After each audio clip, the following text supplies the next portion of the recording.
Welcome to Appetite for the Outdoors. I'm Chef Paul Rose and we're cooking with Carolina Cooker. Today we're using the 5-quart Dutch oven and the double tabletop burner.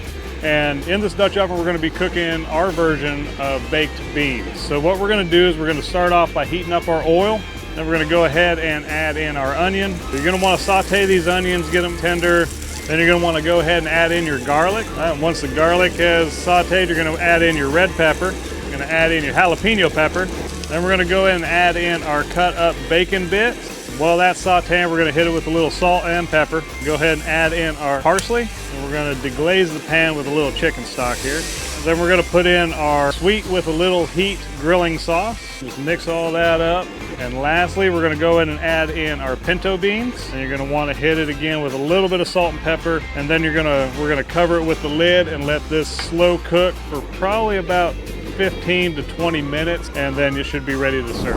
It smells good. Look how colorful that is. That is colorful. It's got a lot of flavors going on. Little smoky, little spicy, little sweet. Perfect addition to any meal. I am Chef Paul Rhodes, and it doesn't matter where you're cooking, but you should always have an appetite for the outdoors.